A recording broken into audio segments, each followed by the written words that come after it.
Shalom. Shalom, shalom.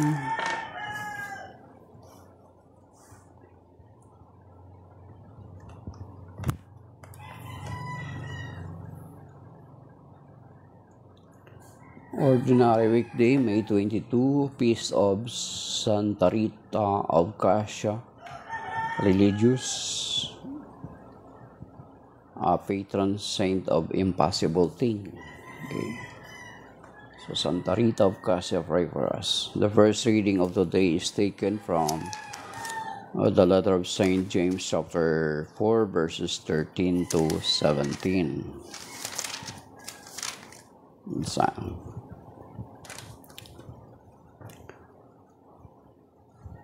Come now, you who say today or tomorrow we shall go into such and such a town, spend a year there, doing business and make a profit.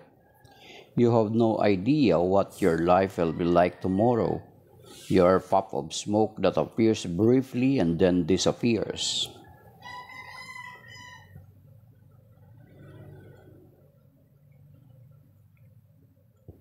Instead, you should say, if the Lord's will is, we shall live to do this or that.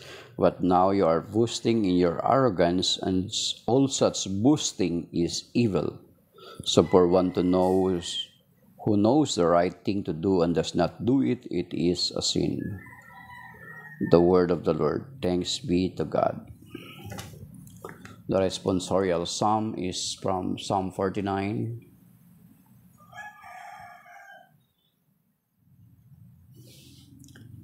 The response is, Blessed are the poor in spirit, the kingdom of heaven is theirs. Hear these things, all ye nations, give ear, all ye inhabitants of the world, all you that are earthborn, and you sons of men, both rich and poor together. Blessed are the poor. No brother can redeem, nor shall man redeem. He shall not give to God his ransom, nor the price of the redemption of his soul, and shall labor forever, and shall still live unto the end. Blessed are the poor in spirit, the kingdom of heaven is theirs. He shall not see destruction, and he shall see the wise dying. The senseless and the fool shall perish together, and they shall leave the riches to strangers. Blessed are the poor in spirit, the kingdom of heaven is theirs. Alleluia, alleluia. I am the way, the truth, and the life, says the Lord. No one come to the Father except through me. Alleluia, alleluia. The Gospel of the Lord according to St. Mark chapter 9, verses 38 to 40. Glory to you, Lord.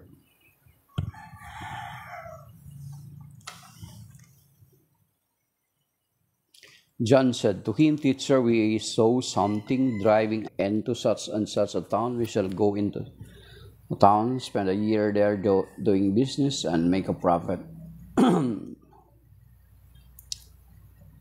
You have no idea your life will be like tomorrow. You are a puff of smoke that appears briefly and then disappears. Instead, you should say, if the Lord's will, we shall live to do this or that. But now you are boasting in your arrogance. All such boasting is evil. So usually kapag meron pala tayong gagawin, halimbawa pupunta tayo sa ibang lugar, ito yung tinuturo ni St. James pupunta tayo sa ibang lugar, mag-enjoy tayo doon. Dapat pala sinasabi natin na kung loobin ni Lord, if God wills, dapat ganyan yung magiging practice natin ng mga Kristiyano, mga Katoliko. Kasi yung parang, pupunta kami doon, magsistay kami ng isang taon doon, magsistay kami doon, gagala kami doon. So, di ba, sometimes there are ahead of that time, may mga circumstances, may mga unavoidable circumstances that is happening. So, dapat sinasabi natin, sabi dito ni St. James, sinasabi niya, you have no idea what your life will be like tomorrow. You are a puff of smoke, and that appears briefly, then disappears. Actually, nasa Book of Psalms ito itong sinabi ni St. James. Okay.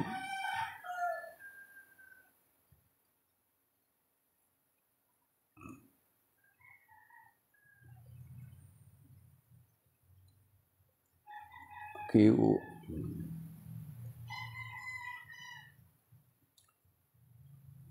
So Psalm 39 verse 67. Okay. So kung pupunta pala tayo sa isang lugar o may gagawin tayo, hindi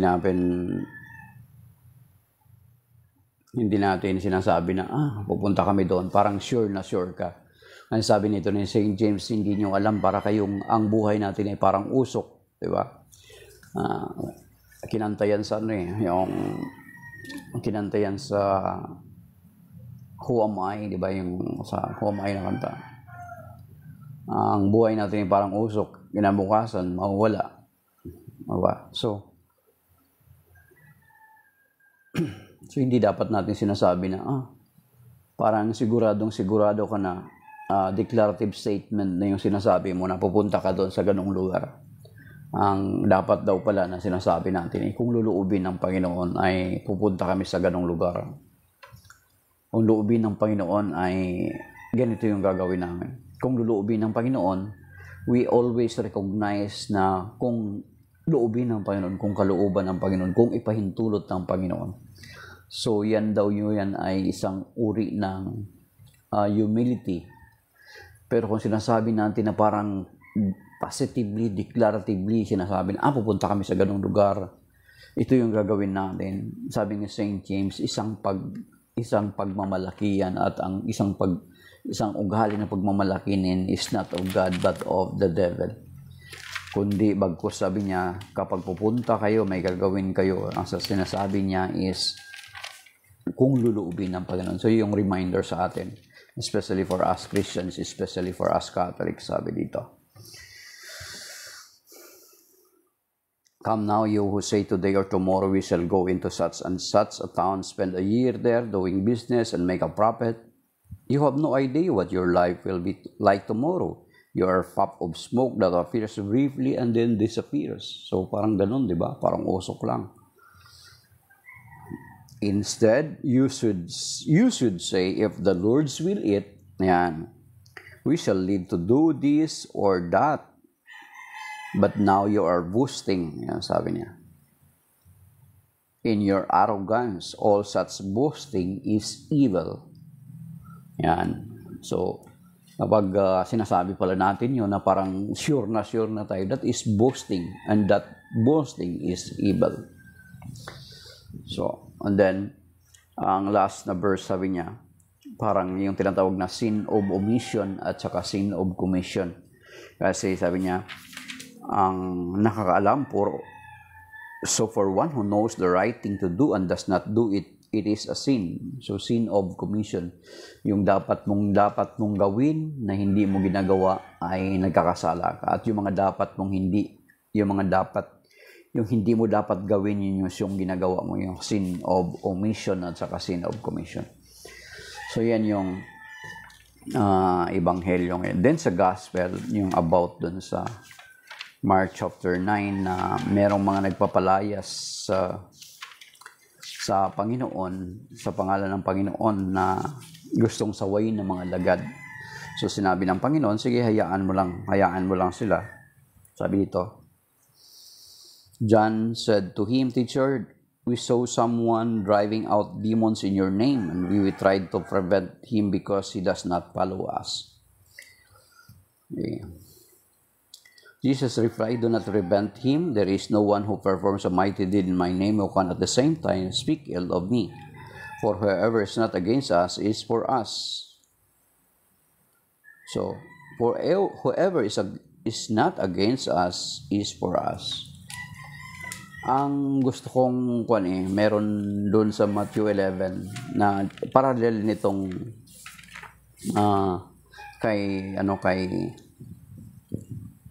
kay Saint Mark na sinabi. Kaya hanapin ko muna.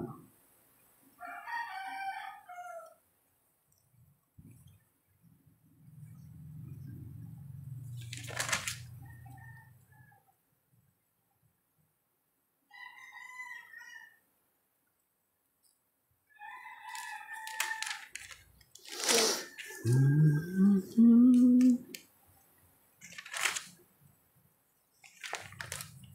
ko makita.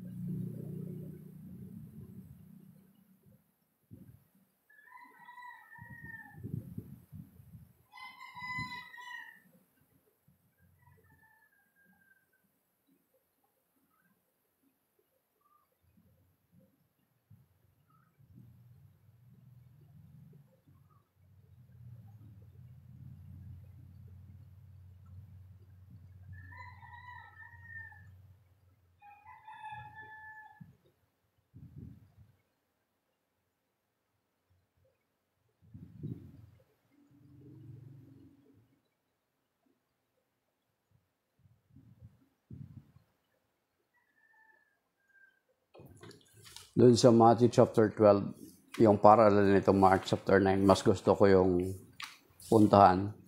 Kasi, yun yung kumpleto na sinabi ng Panginoon sa Matthew chapter 12. Okay. Verses 30.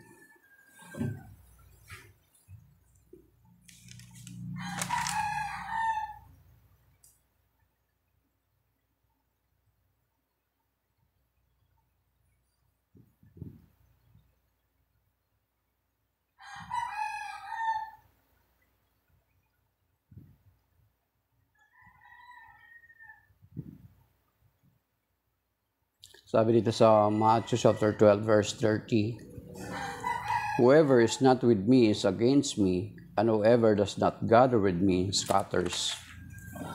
So, may relation siya doon sa sa Mark chapter 9, kasi sabi ng Panginoon, though they are not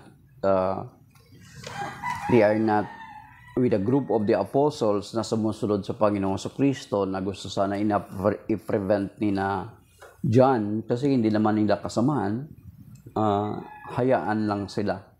Kasi hindi naman daw pagkatapos na magsalita ng nagpapalayas sa paggamit ng pangalan ng Panginoon ay magsasalita ng laban sa Panginoon. So, pero ito nga sinasabi doon sa Matthew chapter 12 verse 30, "Whoever is not with me is against me, and whoever does not gather with me scatters."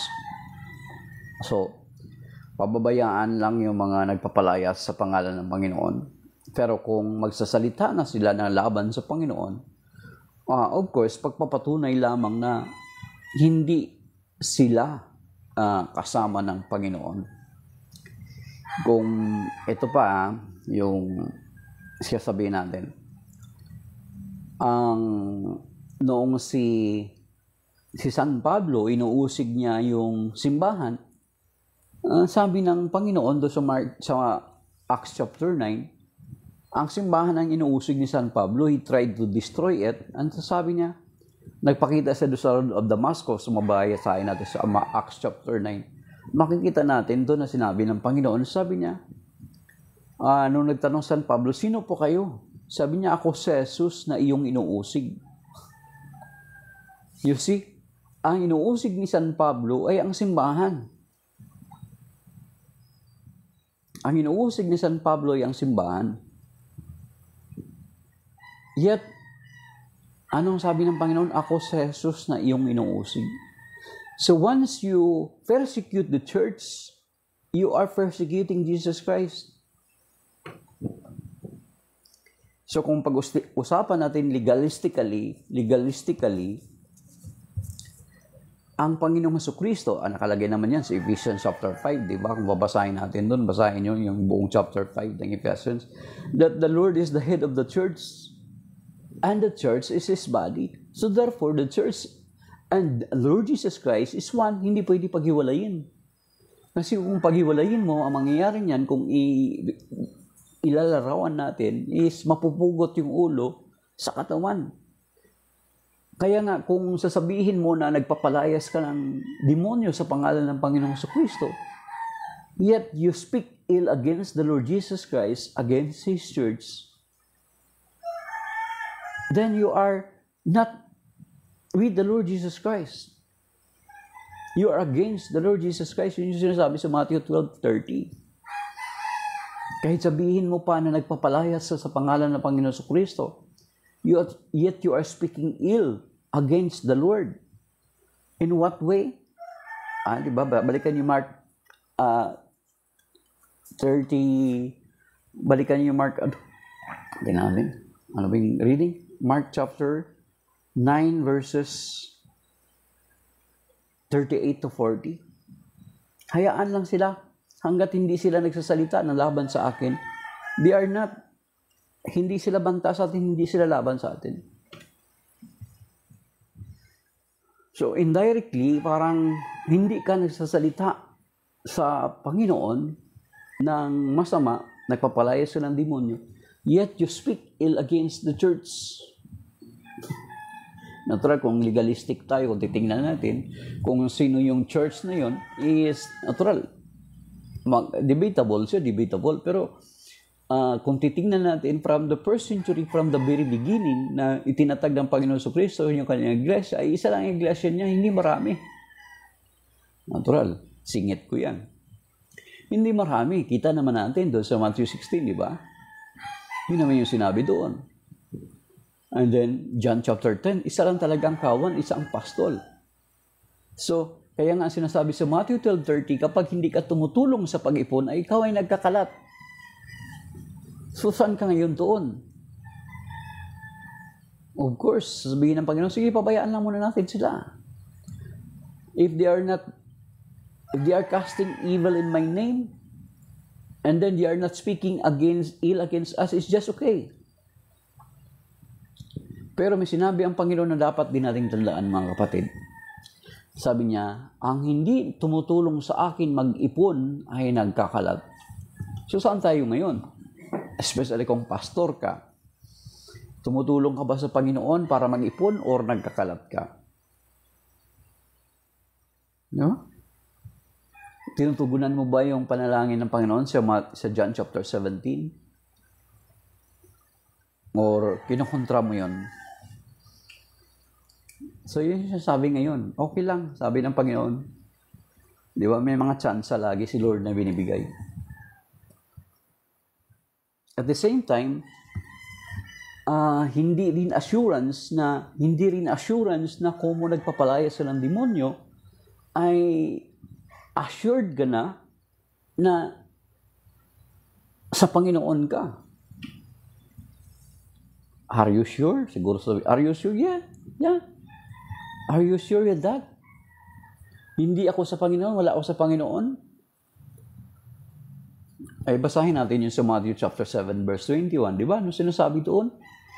Hindi lahat ng tumatawag sa akin, Panginoon, Panginoon, ay makapapasok sa karya ng langit, kundi yaon lamang sumutupad sa kalooban ng aking Ama ng sa langit. Then yung karugtong nun, ano yung karugtong? Basahin natin sa karugtong. Kasi ang karugtong is ganito.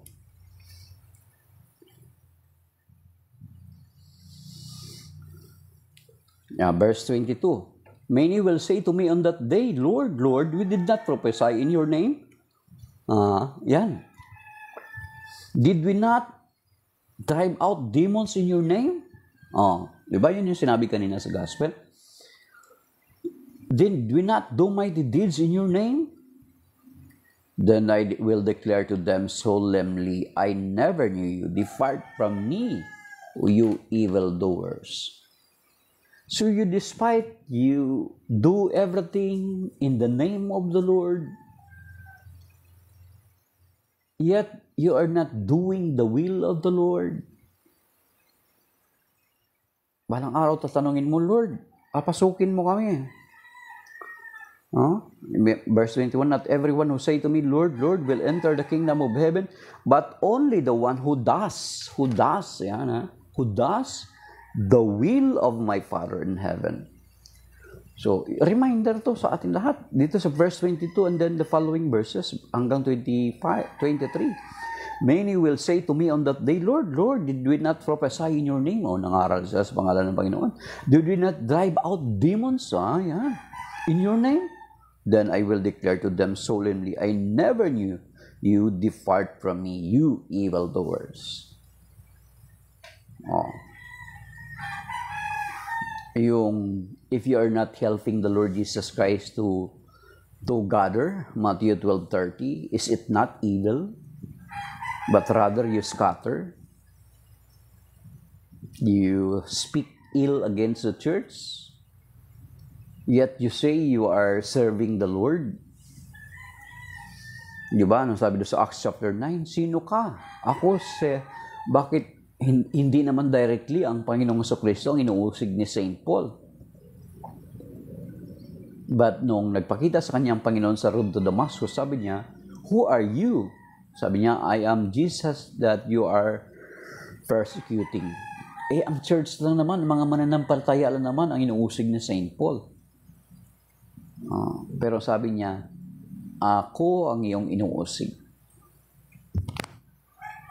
Yan.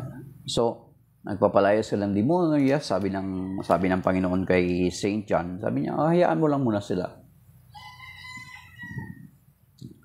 Na pagkatapos na magsalita sila sa pangalan ko, ay hindi sila magsasalita laban sa akin. Pero, most of the time, lalo na ngayon, yung iba nating mga kapatid na separated brethren natin.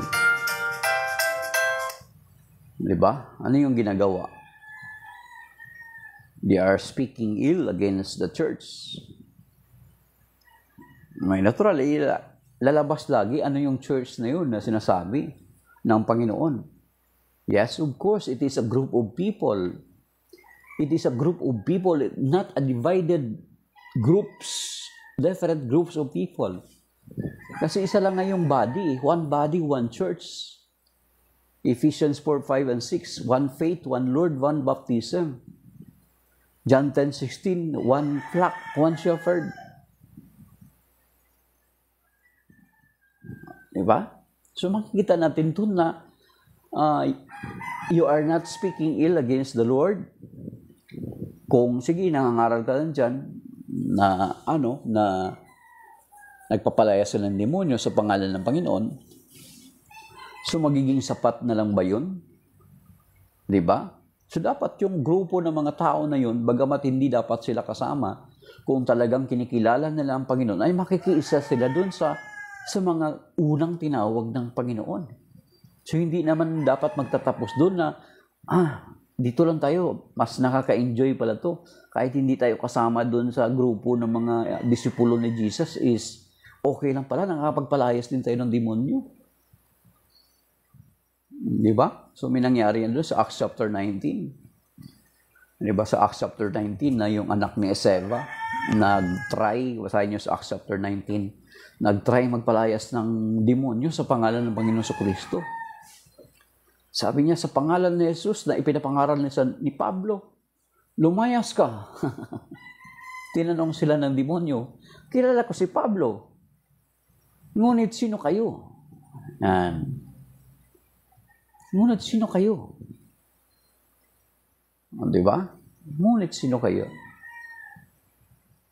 Doon sa Acts chapter 19, basahin niyo po doon. So, hindi yun assurance din na kung mo nagpapalayas ka ng demonyo sa pangalan ng Panginoon. Of course, it is for the sake of the name of the Lord Jesus Christ. That is why He performed miracle, not because of your holiness. Pero natural, hindi ngayon ito tolerate ng Panginoon. And sabi sa Matthew chapter 12 verse 30 na ang hindi tumutulong sa akin mag-ipon ay nagkakalat. So saan tayo ngayon doon? Tayo ba ay tumutulong sa Panginoon para mag-ipon o magkakalat? Yan. Yan sa mga pastor especially. Are you helping the Lord to gather or are you scattering?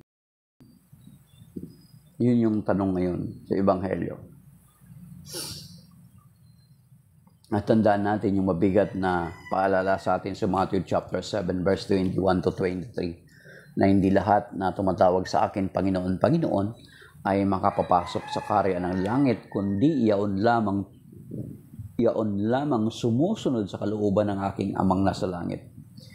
Ang karugtong pa doon, sabi niya, balang araw, darating ang araw, sabi niya, Many will say, verse 22, many will say to me on that day means on the judgment day, Lord, Lord, did we not prophesy in your name? Did we not drive out demons in your name? Did we not do mighty deeds in your name?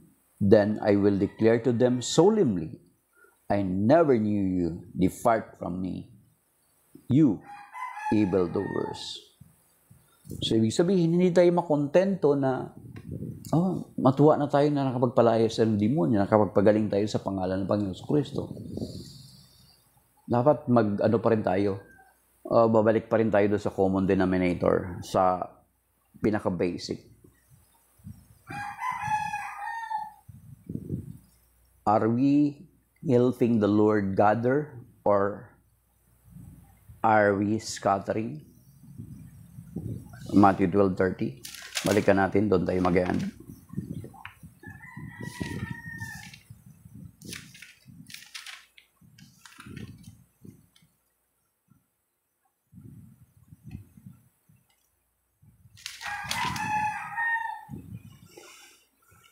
Whoever does not gather with me scatters.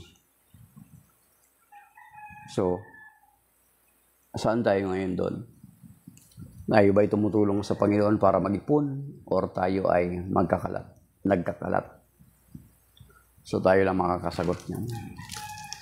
So, shalom. May God bless us all, my dear brothers and sisters. Loobin nawa ng Panginoon. Bukas ulit kung luluobin ng Panginoon. Yan yung lesson na nakita natin doon sa James chapter 4 verses